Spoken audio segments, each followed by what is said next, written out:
எங்கள் வாழ்வும் எங்கள் வளமும் மங்காத தமிழன்று சங்கே முழங்க.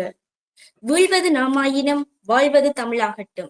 தமிழ் அன்னையை முதலில் வணங்கிக் கொண்டு நடுவ பெருந்தகைக்கும் எந்தரப்பு வாதியினருக்கும் எதிர்த்தரப்பு வாதியினருக்கும் புலக்கண் ஊடாக பரந்திருக்கும் நேயர்களுக்கும் எனது இந்நேர வந்தனத்தை தெரிவித்துக் கொள்கிறேன்.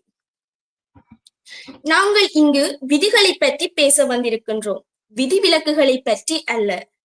புலம்பெயர் தமிழர்களாக வாழ்ந்து கொண்டிருக்கும் எமது பிம்பங்கள் தாயகத்தில் வாழும் மக்களுக்காக இரவு பகல் பார்க்காமல் தமது குருதிகளை உருக்கி கொட்டும் பனியிலும் பருந்து கூட பறப்பதற்கு அஞ்சும் அந்த கடும் வெயிலிலும் குளிரிலும் வேலை செய்கிறார்கள் என்பதை மறந்து விடாதீர்கள்.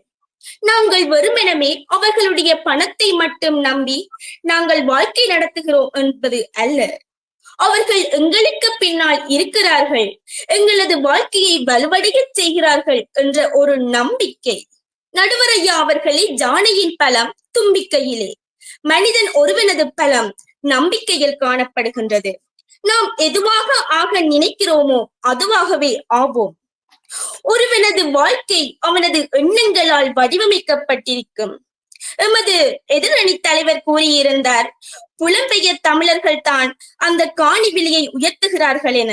தயவு செய்து ஒரு வேண்டுகோள், அந்த காணியின் விலையை உயர்த்தாதீர்கள். நாங்களும் இந்த தாயகத்தில் வாழ வேண்டும். எனவே ஒரு கோரிக்கையாக சொல்கிறேன், அந்த காணியின் விலையை உயர்த்தாதீர்கள். இந்த மண்ணிலே இன்றைக்கும் பல முதலீடுகளை செய்து கொண்டிருக்கிறார்கள். இந்த மண்ணிலே அவர் முதலீடு செய்ய முடியாத பல தடைகள் ஏற்படுகின்றது.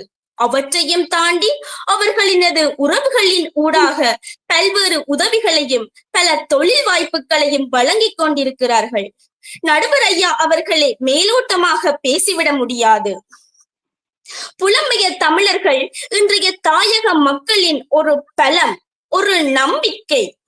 அவர்களது அர்ப்பணிப்பை நாம் கொச்சப்படுத்திவிட முடியாது.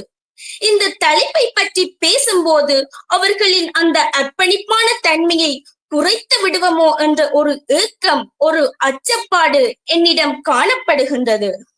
இந்த இனம் இன்றைக்கும் தலை நிமிர்ந்து நிற்கின்றது. 2009 ஆண்டு காலத்திற்கு பின்னர் இந்த இனத்தினுடைய அத்தனையும் தொலைந்து போய்விட்டது.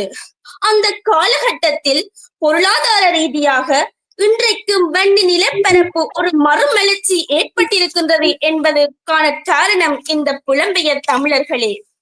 அவர்கள் பல்வேறு பொருளாதார ரீதியாகவும் நிதி உதவிகளையும் வழங்கி நம் மக்களை முன்னேற்றி இருக்கிறார்கள்.